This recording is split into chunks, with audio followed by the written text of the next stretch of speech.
Clean Impact Team, how y'all doing? Hope y'all doing good, staying blessed. So I'm gonna just jump right into it.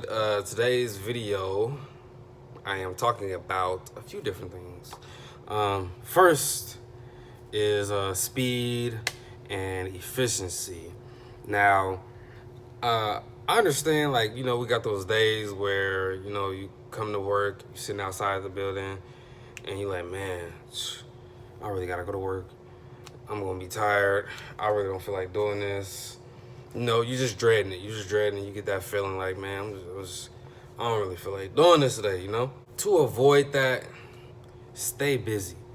If you slow down your work and you just dragging through the shift, you're not doing nothing but making that feeling worse. I promise you're not. What you need to do is pick your feet up and move with urgency. Move with urgency, get things done at a little bit of a faster pace, but you still, delivering that quality. You don't want to, try to do things at a fast pace and you missing stuff. Also, go back over your work if you do this. So if you pick up the speed, move with urgency, go back over your work just to make sure, because that you was moving with urgency through the shift and you could have missed things. So make sure that you go back and look and see that you didn't miss anything. But while you're doing this, you want to do everything with quality. And it takes a little skills. Like some people, I understand, like if you try to move a little fast, you skip over stuff and it's not really intentional. It's just the fact that you're, trying to move fast. Well, have a game plan, think it through before, you start your shift. And then, once you get down to it, move with urgency, just hit the ground running. And be efficient. This also helps with your speed.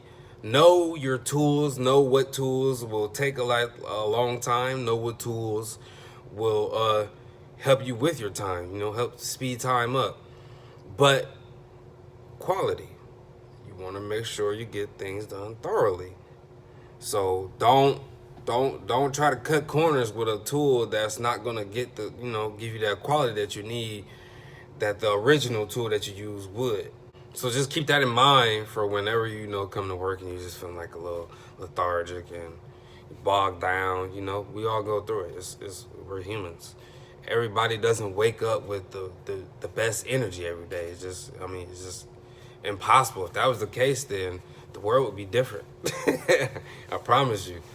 Next thing I'm going to talk about is paper towels and toilet paper. Now, we can have some cases where people, hold on, let me get this together. Okay, we can have some cases where people will stick this in a dispenser like this. And over time, it might work for, a little bit, but then it's going to jam. I've witnessed it. This does not go in like this. It goes in like this. The tail over the front. The tail comes over the front and faces towards you. So you should be looking at it like this. Not like this. Not to where the tail's, over the back and you're facing it like this. And, no, that's not how you do that, man. It's going to jam. Same thing with the toilet paper. Now, toilet paper isn't really going to jam, so I'll take that back. The toilet paper thing is really a preference thing, so I don't really think it really matters in my opinion, but it was brought to me, so, I'm making a video. The more common way is to, have the tail over the front. I hate tissue, man. I swear I do. I can't never rip it right. But you know what I mean. I just showed you. So tail over the front. Lastly, mop buckets. So if you have a dirty mop bucket,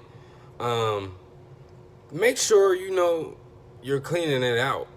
Because if you don't clean your mop bucket out, then you putting fresh water in there and you putting a fresh mop in there, but you got this film in the mop bucket that stays there, and that's dirt.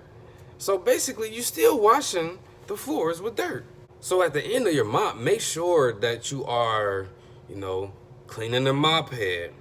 You know, whatever tools that you have to clean the mop head, use the tools. Some people have sinks, some people don't.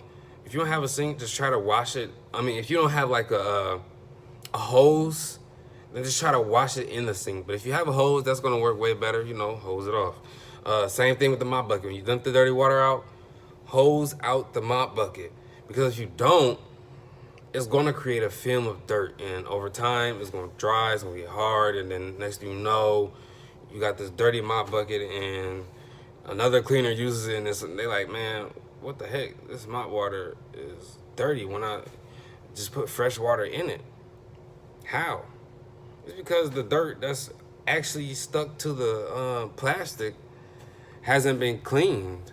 So make sure you know, just hosing out those mop buckets, and if they need to be cleaned, you know, spigot span or some Carmen, throw it in there and just wipe that bad boy down. Let it sit and just wipe it down. So that's all I got for today. So make sure you guys have a good weekend, man. Have a good weekend. Enjoy yourselves. You know, breathe. Get some breathing going, man. It's warm outside. Go outside and breathe, man. Just breathe. Get some good air, and you come back to work Monday. Hit the ground running. Stay remarkable. Stay humble, and keep these tools in mind, man. Keep these tools with you. I promise you. Listen, and you will see the results, and you're gonna have a better clean. You're gonna have a better clean when it comes to, you know, trying to be efficient and a little bit more, you know, faster with your cleans. And also, before I leave, when you're being faster with these cleans, you can leave early, but, you know, be remarkable and try to get, you know, a couple little extra things done that you don't do in the normal, or some things that you couldn't get to in the past. Just be remarkable, man. The little things count. It's gonna take you a long way, and over time, you keep adding up, keep adding up, keep adding up, keep adding up. Next thing you know, you're on a bigger and better. Doses.